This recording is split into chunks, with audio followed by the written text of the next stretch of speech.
नमस्कार, बहुत स्वागत है आप सभी का टोटल टीवी में और मैं हूं आपके साथ जया पाल। चलिए शुरुआत करेंगे हमारी खास कार्यक्रम की और चर्चा करेंगे हरियाणा कांग्रेस की। बता दें कि हरियाणा में रोजगार का मुद्दा एक बार फिर सियासी टकराव के केंद्र में है। पंचकुला में हरियाणा कौशल रोजगार निगम यानी HKRN के कर्मचारियों को पक्का करने और प्रदेश में नियमित भर्तियां शुरू करने की मांग को लेकर कांग्रेस सड़क पर उतरी है। सेक्टर 6 स्थित HKRN कार्यालय के बाहर कांग्रेस नेताओं और कार्यकर्ताओं ने सरकार के खिलाफ जमकर नारेबाजी की। कांग्रेस का यह आरोप है कि चुनाव के दौरान बीजेपी ने HKRN कर्मचारियों को नियमित करने का भरोसा दिया था, लेकिन सरकार बनने के बाद भी कर्मचारी अस्थायी व्यवस्था में काम करने को मजबूर है। कांग्रेस समान काम के समान वेतन, स्थायी रोजगार और नियमित भर्ती की मांग उठा रही है। अब सवाल यह है कि क्या HKRN कर्मचारियों का मुद्दा सिर्फ सियासी प्रदर्शन तक सीमित रहेगा या फिर सरकार इस पर कोई ठोस फैसला करेगी, और क्या हरियाणा के युवाओं को नियमित रोजगार देने के वादे पर सरकार विपक्ष के सवालों का जवाब दे पाएगी।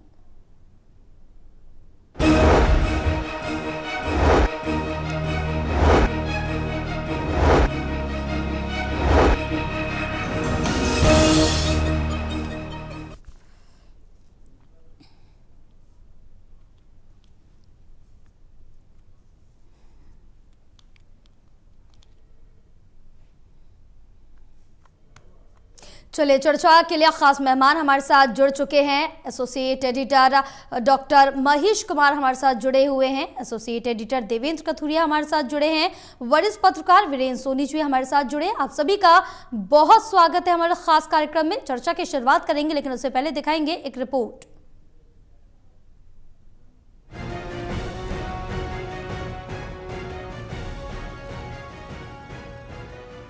कर्मचारियों की मांगों के समर्थन में कांग्रेस ने हरियाणा कौशल रोजगार निगम पंचकुला कार्यालय के बाहर जमकर धरना प्रदर्शन किया। कांग्रेस ने कर्मचारियों की आवाज को उठाते हुए सरकार से मांग की कि कौशल रोजगार निगम के माध्यम से कार्यरत कर्मचारियों के भविष्य को सुरक्षित किया जाए, उन्हें नियमित करने की ठोस नीति बनाई जाए। युवाओं को रोजगार देना सरकार की जिम्मेदारी है, उनका शोषण करना नहीं। कांग्रेस ने आरोप लगाया कि HKRN के कर्मचारियों को लंबे समय से काम लेने के बावजूद उन्हें स्थायित्व और सामाजिक सुरक्षा नहीं दी जा रही। कांग्रेस ने कर्मचारियों के साथ खड़े होने का दावा भी किया। आम शिकायत ये है कर्मचारी भाइयों की कि हर साल हमें अपना जो अपॉइंटमेंट लेटर है उसको रिन्यू कराना पड़ता है। हमें HRA, TA जो सुविधाएं हैं पक्के कर्मचारी वाली, वो कोई सुविधाएं हमें नहीं मिल पा रही।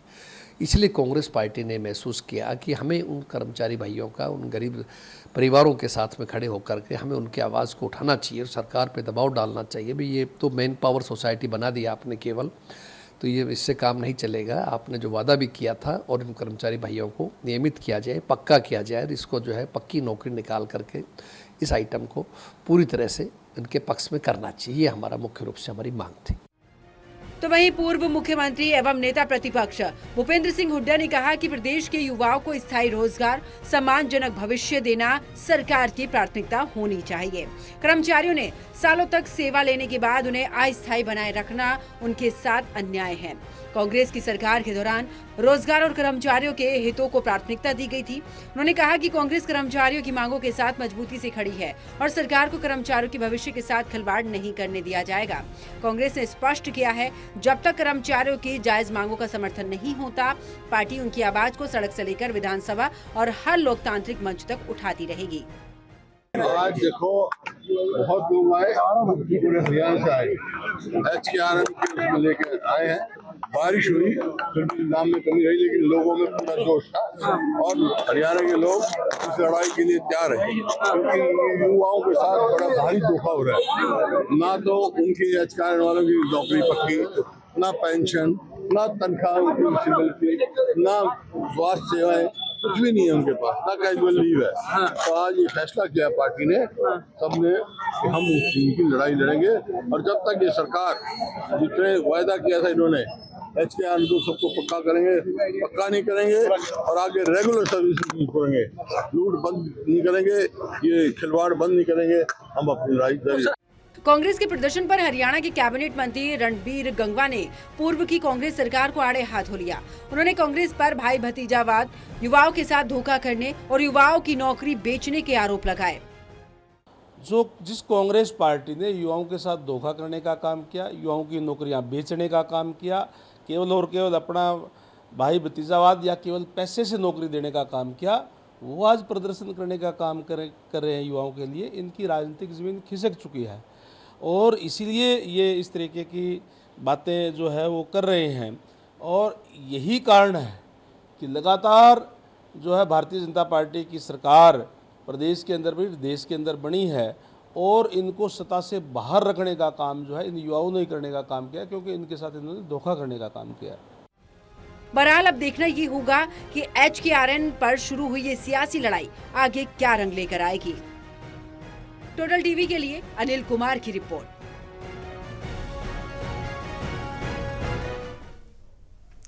चलिए चर्चा की शुरुआत करेंगे। देवेंद्र, आपके पास आऊंगे। और चुनाव में HKRN कर्मचारियों को पक्का करने का वादा किया गया, लेकिन अब तक जो अस्थायी नौकरी है वो क्यों नहीं है? कांग्रेस का आरोप यह है कि बीजेपी ने विधानसभा चुनाव के दौरान कर्मचारियों को नियमित करने का भरोसा दिया था। ऐसे में अब सवाल ये उठ रहा है कि क्या चुनावी वादा सिर्फ वोट लेने तक सीमित था या सरकार बताएगी कि HKRN कर्मचारियों के नियमितीकरण पर अब तक क्या ठोस कदम उठाए गए हैं?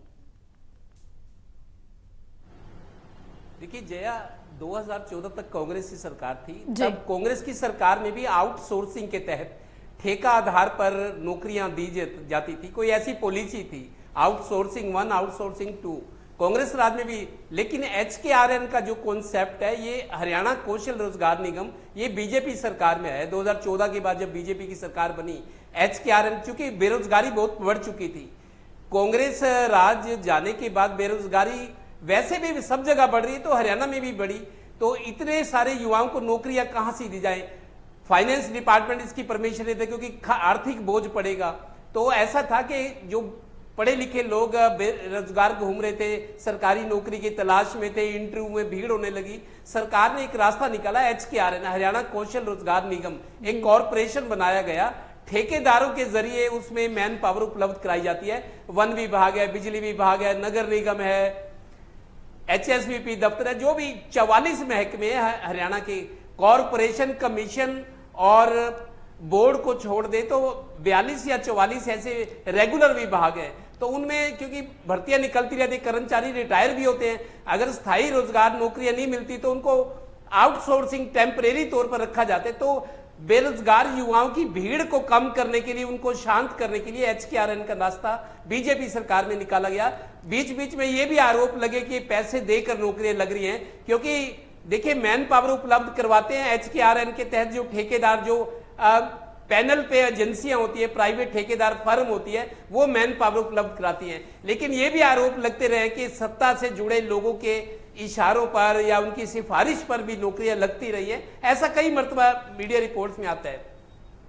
अब HKRN को नौकरियां जो हैं, चूंकि ये रेगुलर नौकरी नहीं है, उसमें ये होता है कि जरूरत के हिसाब से कहीं 1 साल की जरूरत है, 2 साल की है, हालांकि इनको रिन्यूअल भी होता रहता है। चूंकि स्थायी स्टाफ तो है नहीं, कर्मचारी रिटायर हो रहे हैं, उनकी जगह स्थायी भर्ती थी नहीं, तो लगातार रिटायरमेंट के वजह से वैकेंसीज खाली रही। आज भी हरियाणा के तमाम डिपार्टमेंट्स में, जहां मैं पानीपत HSVP की बात करता हूं, 4 SDO की पोस्टें हैं, 1 या 2 SDO रहता है। ऐसे ही ड्राफ्ट्समैन की पोस्टें होती है, 9 JE की पोस्टें, हमने कई मरतबा रिपोर्ट दिखाई, 9 पोस्टें जूनियर इंजीनियर्स की HSVP पानीपत में। लेकिन काम कितने करते हैं? 2 या 3 या मैक्सिमम 4। उनमें भी किसी का ट्रांसफर हो गया, कोई छुट्टी पे चला गया, तमाम तरह की परेशानियां लोगों के साथ होती है। तो स्थायी नौकरियां तो भर्ती हुई नहीं, जो रिटायर होते गए उनकी जगह ये HKRN की, चलो इनको रोजगार कम सही, लेकिन नौकरी पे तो लगे हुए हैं, उनमें घर में इज्जत रहती है, मोहल्ले में, हाँ भाई गवर्नमेंट नौकरी करता है। किसी को, सबको नहीं पता होता कि इस पक्की नौकरी है, स्थायी है या अस्थायी है। तो HKRN को लेकर अब जो 2024 के विधानसभा चुनाव थे, कांग्रेस ने ये कहा था कि HKRN के तहत अस्थायी नौकरी है, कच्ची नौकरी है, टेम्परेरी है। भूपेंद्र हुड्डा ने भी ये मामला उठाया था कि हमने कांग्रेस राज में स्थायी नौकरियां दी, जिसको दी, या फिर दूसरा सिस्टम था, बट HKRN के तहत इनका शोषण हो रहा है। आज जो प्रदर्शन हुआ है चंडीगढ़ में, तमाम बड़े नेता, प्रदेश प्रभारी, पूर्व मुख्यमंत्री, प्रदेश अध्यक्ष, सांसद, विधायक सब थे, बड़ा प्रदर्शन था आज जी। पहले तो इनको शायद परमिशन ही नहीं दी गई थी, लेकिन लास्ट टाइम ये परमिशन मिली। HKRN दफ्तर के बाहर सेक्टर 6 में प्रदर्शन हुआ।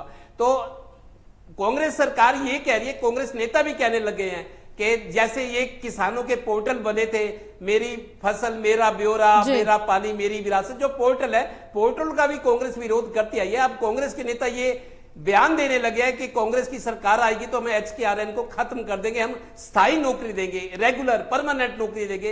इसमें तो शोषण है, क्योंकि इसमें समान काम के लिए समान वेतन नहीं मिल रहा, भत्ते नहीं मिल रहे, पेंशन नहीं मिल रही, और हर बार तलवार लटकी रहती है कि तुम्हारी नौकरी जा सकती है। और मैं आपको एक असलियत अंदर की बात ये भी बताऊं जया, HKRN के कर्मचारियों को, जो ऑफिसर्स है डिपार्टमेंट में, वो इनको इस्तेमाल भी करते हैं। जब ये भ्रष्टाचार की शिकायतें आती है तो ऐसे लोगों का इस्तेमाल किया जाता है अफसरों के नाम पे, उस तरीके के जो तरीके हैं, तो इनको इनमें पकड़े भी जाते हैं, कई नौकरी चली जाती है, लेकिन अंदर खाती अंडरस्टैंडिंग ये है कि कुछ ऐसा हो भी गया तो तुम्हारी नौकरी कहीं और लगवा देंगे। इस तरह की भी चीजें सामने आती है। कांग्रेस ये कह रही है कि पक्की नौकरी सरकारी दे, स्थायी नौकरी, जैसे पंजाब में हो रहा है। बिल्कुल। लेकिन अब ये है कि HKRN में शोषण होता है, पूरी तनख्वाह नहीं है और कहीं लेन देन भी चलता है, इस तरह के भी आरोप लगते रहते हैं। कुल मिलाकर कांग्रेस का प्रदर्शन देखिए, युवा आज एक बड़ा फैक्टर है। जब से जैन जी का और जैन अल्फा ये नया कंसेप्ट आया है, पिछले 1 महीने में स्थिति बहुत बदली है।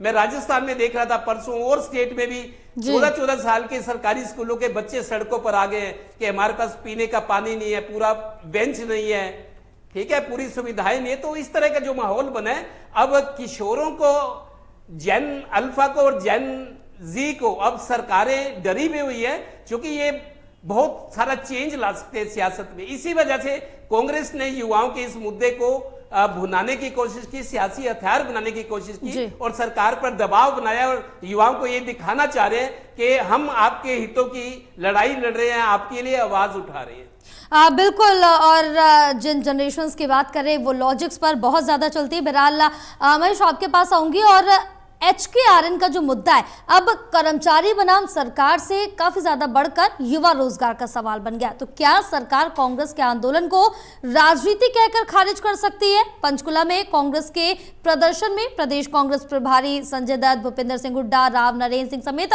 विधायक, सांसद और पार्टी कार्यकर्ता शामिल हुए। तो क्या सरकार विपक्ष के आंदोलन का जवाब राजनीतिक आरोपों से देगी, या फिर HKRN कर्मचारियों और प्रदेश के बेरोजगार युवाओं के लिए नियमित रोजगार पर कोई ठोस नीति सामने रखेगी?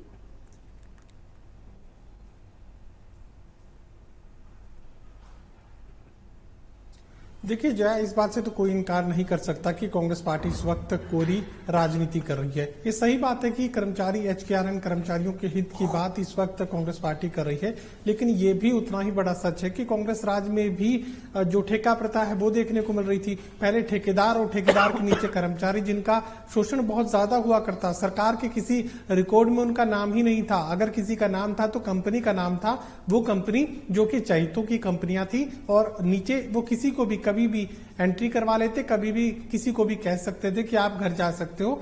एक प्राइवेट नौकरी की तरीके से, बिल्कुल मजदूरी पे, जैसे लेबर चौक से मजदूर उठाए जाते हैं, बिल्कुल उसी तरीके से मजदूरी करवाई जा रही थी लोगों से, सरकारी कार्यालयों में करवाई जा रही थी। कांग्रेस पार्टी के राज का मैं जिक्र कर रहा हूं, वहां पर कॉन्ट्रैक्ट दिए जाते ठेकेदार को, ठेकेदार नीचे मैन पावर जो है वो दिया करता था, चाहे वो क्लैरिकल की बात की जाए, चाहे सफाई कर्मचारियों की बात की जाए, सुरक्षा कर्मियों की बात की जाए, किसी भी तरह की अगर मैन पावर की जरूरत थी तो सरकार सीधे लेने की बजाय ठेकेदारों के जरिए लिया करती थी।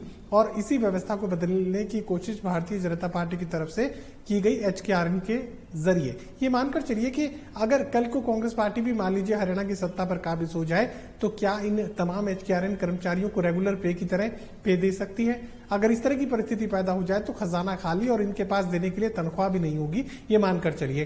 तो एक और बड़ा सच मैं लोगों के सामने लाने की कोशिश करूंगा।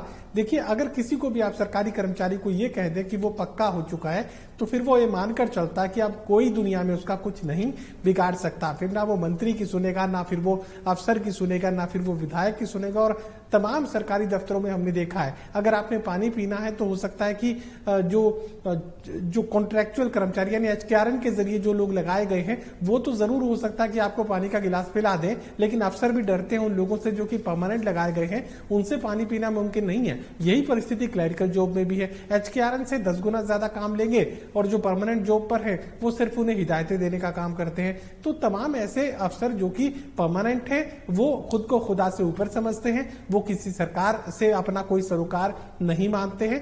अगर किसी कार्यालय में अगर सरकार का कोई ओहदेदार यानी कोई मंत्री या कोई विधायक अगर कुछ कहने की कोशिश भी करे तो ज्यादातर तो जो अफसर है वो फोन नहीं उठाते हैं। तो मानकर चलिए कि अभी पक्के कर्मचारियों से काम लेना आसान नहीं है। अभी ये भी जिक्र चल रहा है कि 14 दिन आज सफाई कर्मचारियों की हड़ताल को हो चुके हैं।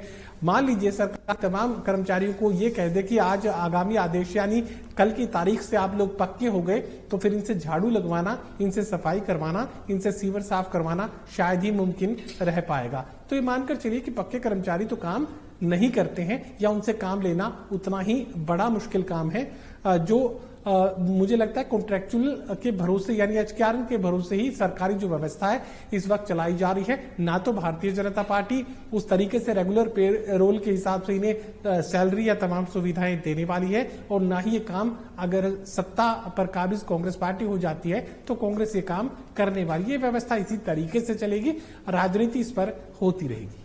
बिल्कुल वीरेंद्र जी, सालों से जो कर्मचारी काम कर रहे हैं वो फिर भी अस्थायी, आखिर एचकेआरएन में स्थायी रोजगार का रास्ता कब खुलेगा? कांग्रेस का ये कहना है कि कर्मचारी लंबे समय से सरकारी विभागों में अपनी सेवाएं दे रहे हैं, लेकिन उन्हें नियमित कर्मचारियों जैसी सुरक्षा और सुविधाएं नहीं मिल रही। तो क्या सरकार समान काम के लिए समान वेतन और स्थायी रोजगार की संवैधानिक भावना को लागू करेगी या ठेका व्यवस्था ही जारी रहेगी? देखिए, सरकार ने तो जो पहले आउटसोर्सिंग से थे उस व्यवस्था को समाप्त किया था, पारदर्शिता आए, इस उद्देश्य से इस निगम का गठन किया गया था। अब जो कर्मचारी हैं, देखिए जो कर्मचारी काम करता है उसे सुविधाएं भी चाहिए, वेतन भी चाहिए, समान काम के लिए समान वेतन चाहिए। क्योंकि अगर वही दूसरा जो स्थायी कर्मचारी काम करता है उसका वेतन ज्यादा है और जो एचआरएन का कर्मचारी काम करता है वही काम करता है लेकिन उसे वेतन कम मिलता है, तो इस अन्याय के कारण कर्मचारियों में रोष का आना स्वाभाविक है। तो देखिए, सरकार समय समय पर वायदे करती रहती है, नीतियों में सुधार भी करती है, लेकिन इतने रिक्त पद हैं, अब रिक्त पदों को भरने के लिए सरकार को अपने ढंग से प्रबंध करना चाहिए। लेकिन सरकार का ये भी कहना है कि उसके लिए कोई योग्य जो है वो प्रार्थी नहीं आते। तो कई बार जो है जो भर्तियां थी पहले भी कई कानूनी विवादों में फंसती रही है, लेकिन अब तो पारदर्शिता का दावा भी किया जा रहा है। तो ऐसे में अब जो कर्मचारी हैं, अब वो जो कर्मचारी वो अपनी उस आयु सीमा को भी पार कर चुके हैं। उन्हें जब अब इतना अनुभव हो गया काम करने का, तो उस काम करने के बाद उनकी नौकरी स्थायी नहीं है, वो उन पर तलवार लटकी हुई है उनके भविष्य पर। तो ऐसे में उन कर्मचारियों में असुरक्षा की भावना आना स्वाभाविक है और कांग्रेस ने इस संवेदनशील मुद्दे को भुनाने का प्रयास किया है। कई कर्मचारियों को हितों की अगर रक्षा के लिए कांग्रेस मैदान में आती है तो कर्मचारियों और उनके परिवारों की सहानुभूति मिलती है। अब कांग्रेस यह दिखाना चाहती है कि वो आम जनता के मुद्दे उठा रही है, जनता से जुड़ाव अपना सिद्ध करना चाहती है।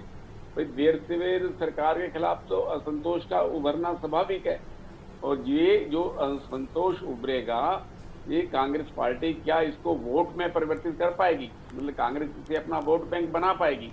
उधर भारतीय जनता पार्टी जो शासन से, जो सरकार से जो रोजगार पा रहे हैं या सुविधाएं पा रहे हैं, भारतीय जनता पार्टी उनसे निरंतर संपर्क कर रही है, उनके परिवारों से संपर्क कर रही है ताकि वो उसका वोट बैंक बन सके। और इस तरह ही अब कांग्रेस कर रही है। भाई जो लोग सरकार से असंतुष्ट हैं, जिनकी मांगे सरकार नहीं मांग रही, उनके साथ जुड़कर उनकी सहानुभूति हासिल किया जाए और उनके असंतोष को अपने वोट बैंक में परिवर्तित किया जाए। तो इस तरह का खेल चल रहा है। अब हर वर्ग की देखिए अपनी मांगे हैं, वो जायज हो सकती हैं, लेकिन सरकार का आर्थिक पक्ष भी देखना है, भाई इस पर बजट पर कितना बोझ पड़ेगा। तो लेकिन जो मांगे व्यवहारिक हैं, जो मांगे मानी जाने वाली हैं, उन पर तो सकारात्मक दृष्टिकोण अपनाना जाना चाहिए। बिल्कुल, और देवेंद्र आपके पास आऊंगे और बहुत संक्षिप्त में अब जवाब लेंगे। जो सरकारी विभाग है इसमें जो नियमित भर्तियां हैं वो बंद जैसी स्थिति क्यों है? क्या ठेका व्यवस्था युवाओं के स्थायी रोजगार का विकल्प बन रही है? देखिए जय, जो स्थायी व्यवस्था की जो बात करें, दरअसल फाइनेंस डिपार्टमेंट से परमिशन लेनी होती है, क्योंकि सरकार पर जितनी आमदन है खर्चे ज्यादा है, बहुत सारा कर्जा है सरकार पर, 4 लाख करोड़ का जैसा विपक्ष आरोप लगाते हैं, उसका ब्याज जाना होता है, कर्मचारी की सैलरी, पेंशन, मंत्री हुए खर्चे और विकास कार्यों पे। तो आर्थिक स्थिति इतनी अच्छी नहीं है कि सरकार सबको स्थायी नौकरी दे। दूसरी बात, ये मुद्दा क्यों गरमाया है? 2024 के विधानसभा चुनाव से पहले बीजेपी के जो वायदे थे, तब भी मुख्यमंत्री नायब सिंह सैनी थे, इन्होंने जॉब सिक्योरिटी का एक वायदा किया था संकल्प पत्र में कि जो HKLRN के तहत 1,20,000 की संख्या थी, उनको सरकार पक्का करेगी अगर बीजेपी सरकार बनती है। ये संकल्प पत्र में उसका एक हिस्सा था। तो तभी अब 1.5-2 साल हो गए, अब HKRN के लोग कह रहे कि हमें पक्का करो, लेकिन पक्का करने के लिए इनसे डॉक्यूमेंट्स मांगे गए थे। पीछे 2 महीने पहले की बात है, डॉक्यूमेंट्स जुटाने में दिक्कत हो रही थी, लेट हो रहा था, समय खत्म हो रहा था, तो बड़ी अफरा तफरी का माहौल था। अभी थोड़े दिन पहले, चूंकि जब से कांग्रेस ने 1 हफ्ता पहले ये कहा कि हम प्रदर्शन करेंगे 19 अगस्त को पंचकुला में, अभी 4 दिन पहले ही सरकार ने एक पोर्टल बना दिया है कि जो ऐसे युवा हैं जो जॉब सिक्योरिटी जिनके लिए वायदा किया गया था, वो ऑनलाइन अपनी एप्लीकेशन भेजिए। सरकार ने काम शुरू कर दिया है, चूंकि विपक्ष ने मुद्दा बनाया है, तो युवाओं का जो मुद्दा है उसको कांग्रेस भुनाना चाहती है। अब बिल्कुल रमेश, आपके पास होंगे और संक्षिप्त में जवाब लेंगे कि क्या HKRN का मुद्दा आने वाले समय में हरियाणा की राजनीति में बड़ा कर्मचारी युवा आंदोलन बन सकता है?